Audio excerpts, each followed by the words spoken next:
पंडों का सरकार है एंटीबायोटिक हनुमान, और वो है दरबार। अचेतन होने पर, असावधानी होने पर दुर्घटना घटती है। वो है बुंदेलखंड में, हमें ग्वालियर संभाग में। हमारे पास तो सब पार्टियों के लोग आते हैं, कोई ऐसी पार्टी नहीं है जिसके लोग बागेश्वर धाम से ना जुड़े हों। जैसे हॉस्पिटल में जगह खाली नहीं है, ऐसे मंदिर में भी दर्शन करने के लिए टाइम नहीं है, इतनी भीड़ संख्या वेटिंग में खड़ी हुई है। मध्य प्रदेश में चुनावी साल में बाबाओं का बोलबाला है। बाबाओं के नाम पर कभी सियासत हो रही है तो कभी बाबाओं के दरबार में सियासतदान सजदा कर रहे हैं। लेकिन अब मध्य प्रदेश में बाबा वर्सेस बाबा की तस्वीर भी उभरने लगी है। सबसे पहले आप पंडोखर सरकार का ये बयान सुनिए। पतंग यदि सावधानी से न उड़ाई जाए, उसमें असावधानी का प्रयोग होगा तो निश्चित पतंग कटती है। तो इसलिए सावधान रहना आवश्यक है। हमारे यहाँ जब भी कोई युद्ध होता है तो बोला जाता है सावधान। तो सावधान हो जाते तो सभी योद्धा चेतन हो जाते हैं कि कभी कोई बात ना हो जाए। पंडोखर सरकार का ये बयान तब आया है जब हाल ही में उन्होंने कहा था कि धीरेन्द्र शास्त्री का जलवा सिर्फ 6 महीने का है। ऐसे में पंडोखर सरकार के बयान से साफ है कि निगाहें कहां हैं और निशाने पर कौन है। अब पंडोखर सरकार का एक और बयान सुनिए। कंस को एक झटके में नारद जी ने जमीन में मिला दिया, और वो धीरे धीरे पाप करता तो लंबे समय रहता, देवताओं को ज्यादा मेहनत करनी पड़ती।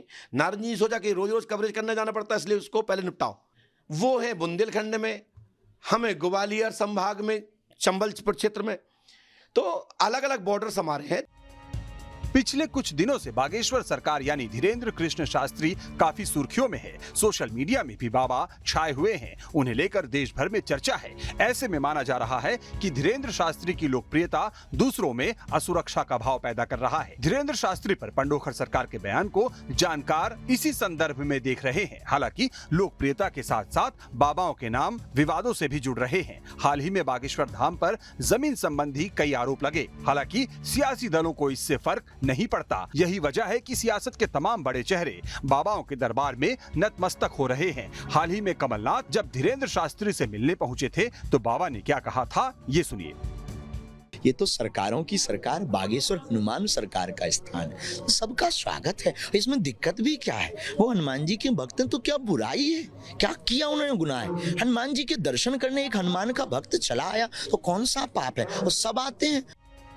इतना ही नहीं, धीरेन्द्र शास्त्री ने पॉलिटिकल पार्टीज को लेकर भी बयान दिया था।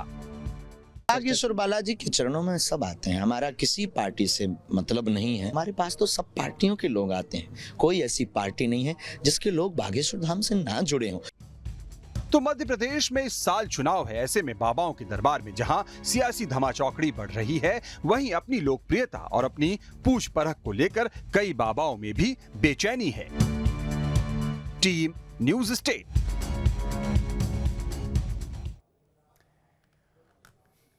और चर्चा करने के लिए कुछ खास मेहमान इस वक्त हमारे साथ जुड़ गए हैं। सबसे पहले परिचय करा देता हूं। आचार्य शैलेश तिवारी जी हैं, हिंदू धर्मगुरु हैं। महंत रामदूत दास जी हैं, ये भी हिंदू धर्मगुरु हैं। और सनवर पटेल जी हैं, प्रवक्ता हैं बीजेपी के। और स्वदेश शर्मा जी हैं, प्रवक्ता हैं कांग्रेस के। सबसे पहले आचार्य शैलेश तिवारी जी, शुरुआत में आपसे कर रहा हूं कि सनातन धर्म बाबा जो ये शिक्षा देते हैं कि हमें लोभ लालच मोह इन सब को त्यागना है, लेकिन क्या बाबा इस सब से अछूते हैं? क्या बाबाओं के अंदर ये नहीं है कि हमारा साम्राज्य बढ़े, हमारी फैन फॉलोइंग बढ़े, हमारे अनुयायी बढ़ें? क्योंकि दो बाबाओं के बीच इस वक्त मध्य प्रदेश में जो बयानबाजी दिख रही है, उससे पहले भी हमने देखा था कि इनके बीच विवाद उत्पन्न हुआ था, बाद में वो किसी तरीके से शांत हुआ, लेकिन फिर से वही स्थिति जो बन रही है। क्या ये इनका कोल्ड वॉर के रूप में से देखा जाए कि अपनी अपनी बढ़त बनाने की कोशिश है? जय श्री राम। लोकेंद्र जी, सनातन का कोई भी संत हो, सभी संत की इच्छा होती है और होनी भी चाहिए कि सनातन का कुनबा बढ़े। आज सनातन धर्म का जिस प्रकार भी कहे हम कि कहीं ना कहीं सनातन खतरे में जरूर है। आप देखिए, पिछले 10 सालों के हिस्ट्री को उठा करके देखिए, साधु संतों की हत्या, इसके साथ साथ कहीं मंदिर तोड़ना, जैसे आप देखा राजस्थान में आपने मंदिर टूटा, 2 साधुओं को पालघर में मारा गया। इसके साथ साथ जो देश में चल रहा है कि मुस्लिम तुष्टीकरण करके लोग राजनीति कर रहे हैं, केरला जो है वह बिल्कुल इस्लामिक राज्य की स्थिति में आ गया है। पश्चिम बंगाल में साधु संतों का किस तरह मारकाट करना, हम वहां पर नवरात्रि पाठ नहीं कर सकते, दुर्गा माता को विसर्जन करने जाते हैं तो वहां भी मारकाट होता है। उसके अलावा आप देखिए किस तरह धर्म परिवर्तन हो रहा है, क्रिश्चियनिटी में लोग भाग रहे हैं और वो भी बहला फुसला करके गरीब गुरबों को धन का लालच दे करके, एजुकेशन का लालच दे करके, जिस तरह मिशनरियां पिछले 50-60 सालों से काम कर रही है और लव जिहाद देश में इस्लाम के द्वारा जिस तरह फैलाया जा रहा है, ऐसे में आज जरूरत है कि हमारा सनातन का कोई संत अगर वह अपना कुनबा, अपना प्रभाव बढ़ाता है तो यह सुखद है, क्योंकि यह देश सनातनियों का है, हिंदू राष्ट्र है। रही बात पंडोकर सरकार जी का और धीरेन्द्र कृष्ण जी का आपस में कोल्ड वार, यह मीडिया और टीवी के माध्यम से लोगों को ऐसा अनुभूति होता होगा, लेकिन दोनों लोग का एक ही उद्देश्य है कि सनातन धर्म को, हिंदुत्व को बढ़ावा देना, और साथ ही साथ दोनों लोग हनुमान जी के भक्त हैं, हनुमान जी के भक्तों की वृद्धि होना। जहां तक बात है, इस कलयुग में हर कोई, चाहे साधु संत हो, चाहे नेता हो, चाहे अभिनेता हो, चाहे किसी भी फील्ड का व्यक्ति हो, अगर उसके ऊपर महालक्ष्मी माता की कृपा नहीं है तो वह व्यक्ति एक पग भी आगे नहीं बढ़ सकता। आप मान लीजिए पत्रकार हैं, अगर आपको सैलरी 1 महीना नहीं मिलेगा तो 1 महीना और देख लेंगे, आप चैनल छोड़ देंगे, दूसरे चैनल में ज्वाइन कर लेंगे। ठीक उसी प्रकार साधु संतों की भी जरूरत है, यज्ञ का, अनुष्ठान का। उसके लिए पैसा कहाँ से आएगा? मंदिर निर्माण का पैसा कहाँ से आएगा? कैंसर हॉस्पिटल जैसे जगहों का निर्माण के लिए कहाँ से पैसा आएगा? साधु संत के को कोई फैक्ट्री नहीं, कोई दुकान नहीं, कोई व्यापार नहीं, वह भक्त लोग ही देते हैं। और साधु संत जो हैं तो यही तो अपने लिए और अपने लक्ष्मी आ परिवार जाती के लिए है महाराज जी, ये कोई सैलरी बराबर तो होती नहीं, ये फिर बहुत बड़ी मात्रा में आने लगती है जैसे जैसे कोई भी साधु संत प्रचलित हो जाता है, और उसके बाद ही तो विवाद जुड़ते हैं। इसी विवाद के चक्कर में तो कई साधु संत हमारे जेल में चले गए, जब वो क्या वो आपको लगता है अपने मार्ग से हट जाते हैं, जब वो राजनीतिक लोग वहां पहुंचने लगते हैं। कई लोग जेल में गए ना महाराज जी, उसका उदाहरण हमने देखा। देखिए जो सनातन, जैसे आप बाबा राम रहीम की बात करेंगे, बाबा राम रहीम को हमारा सनातन धर्म उन्हें साधु नहीं मानता, उन्हें महात्मा नहीं मानता, अखाड़ा परिषद से उनकी कोई मान्यता नहीं है। आसाराम को अखाड़ा परिषद के आसाराम भी स्वयंभू संत हैं, उनको भी कोई अखाड़ा परिषद से कोई संबंध नहीं है, ना अखाड़ा परिषद से। और जो भी पाप व्याभिचार करेगा, चाहे वह कोई भी साधु संत हो, कानून उस पर एक्शन लेगा। और मैं आचार्य शैलेश तिवारी उन सभी बाबाओं के खिलाफ हूं जो पापी हैं, व्याभिचारी हैं या चरित्रहनन का काम करते हैं, लेकिन मैं उन सभी संतों के साथ हूं जो सनातन के लिए काम करते हैं। ये बिल्कुल ठीक है, आपने कहा, मैं उससे बिल्कुल सहमत हूं कि चलिए लक्ष्मी आना कोई बुराई नहीं है, क्योंकि जिस समाज में हम हैं शायद उसकी महत्वता है, उससे हम बिल्कुल नहीं साइड कर सकते हैं। लेकिन रामदूत दास जी, क्या जो साधु संतों का काम है कि वो एक मार्ग प्रशस्त करें, एक अच्छा मार्ग दिखाएं आम लोगों को, धीरे धीरे जैसे वो प्रचलित होने लगते हैं उस मार्ग से क्या पीछे हटने शुरू हो जाते हैं? राजनीति में उनका इंटरेस्ट बढ़ने लगता है कि प्रभावशाली लोग उनके पास आ रहे हैं, उनका एक बयान किस तरफ किसको फायदा पहुंचा दे, इस तरह की चीजों में जब कोई महाराज आने लगता है तो उसे क्या कहा जाए? और फिर जब दूसरा महाराज ये चेतावनी दे दे कि पतंग संभाल के नहीं उड़ाओगे तो कट जाएगी, वो इसे क्या माना जाए?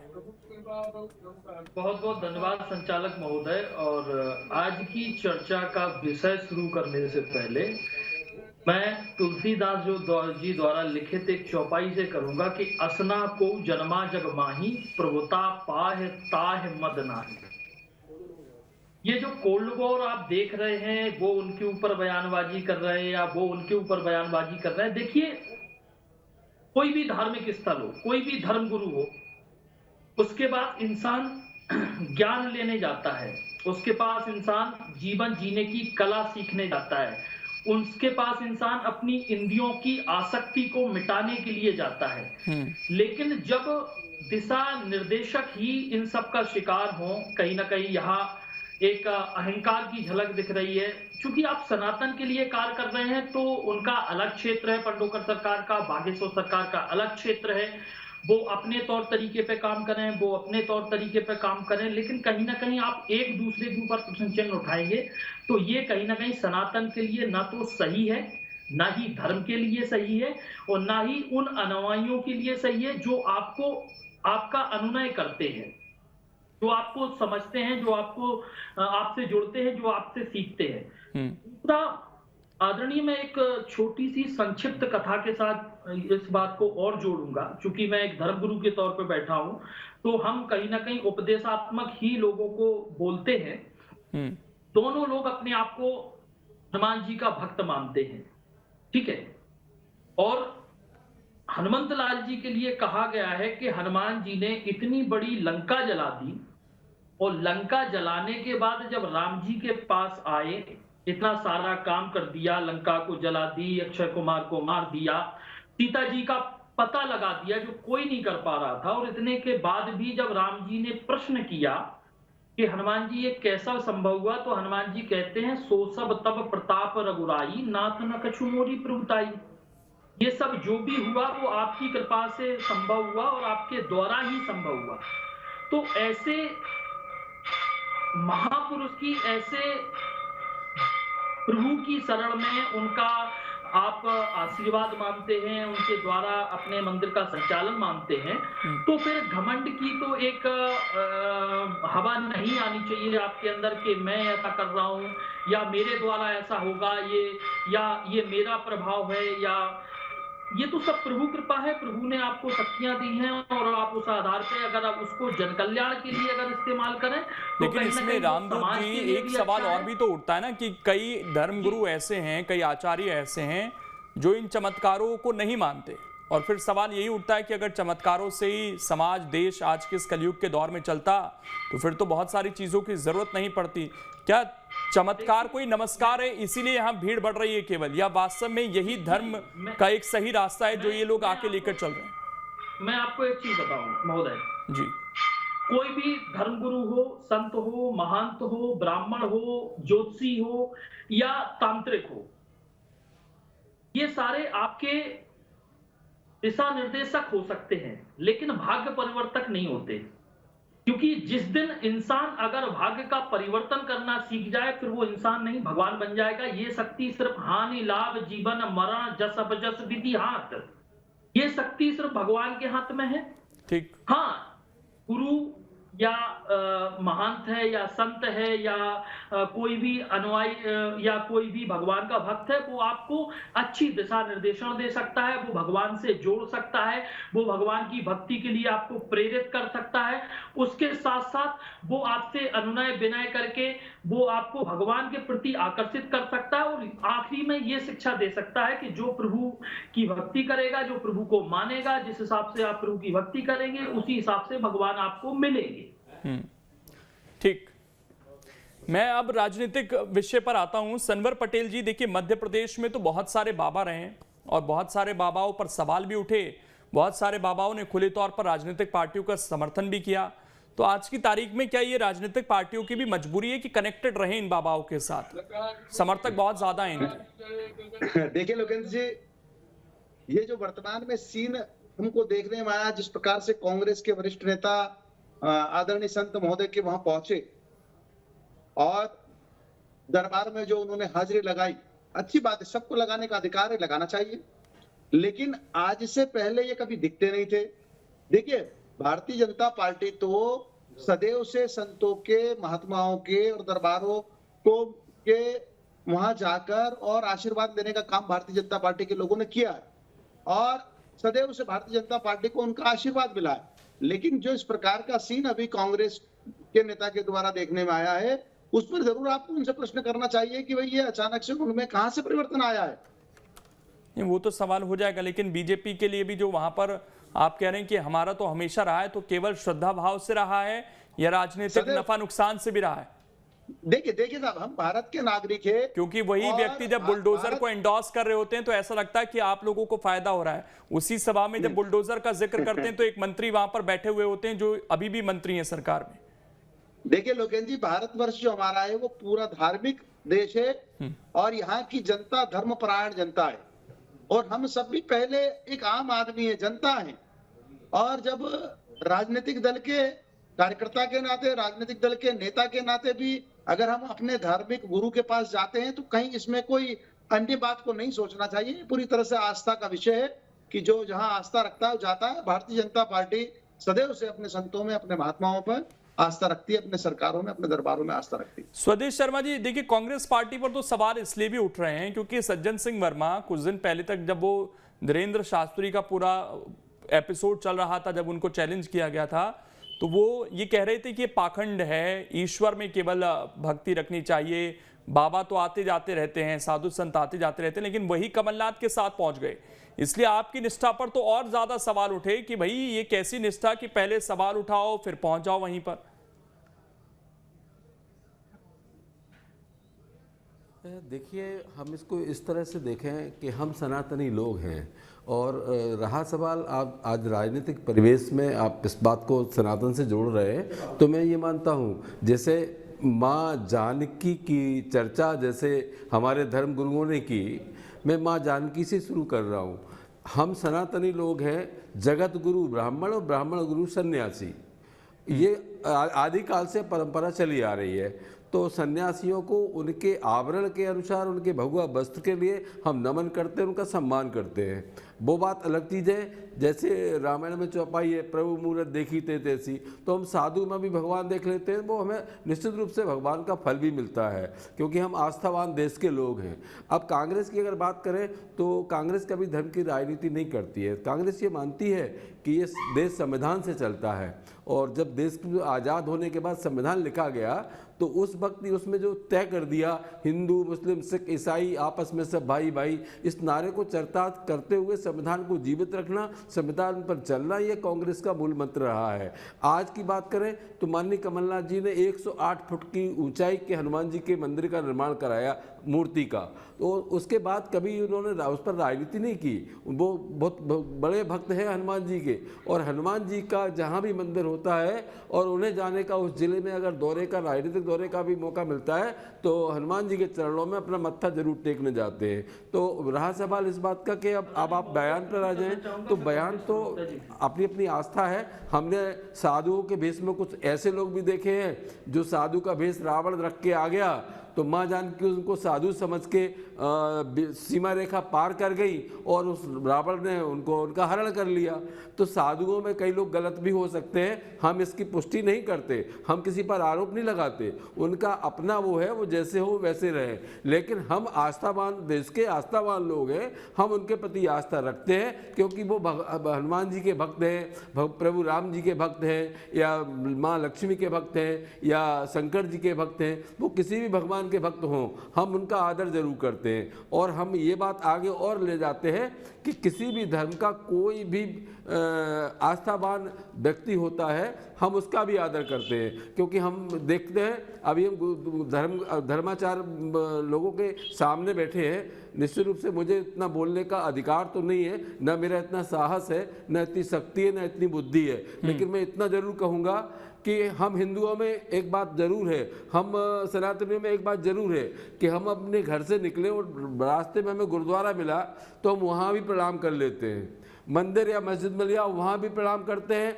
गिरजाघर मिल गया वहाँ भी प्रणाम करते हैं, क्योंकि हमारी पहचान ही आस्था से है। हम पूरे विश्व में सबसे बड़ी आस्थावान के रूप में जाने जाते हैं। चलिए इसी पर मैं एक सवाल पूछ लेता हूँ आचार्य शैलेश तिवारी जी से। तिवारी जी, सवाल ये कि जब हिंदुओं की इस तरह की छवि हमेशा से रही कि आस्थावान व्यक्ति हैं और हमेशा परोपकार में विश्वास रखते हैं, हिंसा पर विश्वास नहीं रखते हैं, तो आज वो दिशा देने की कोशिश क्यों की जा रही है कि नहीं, हमें शस्त्र की भी जरूरत है?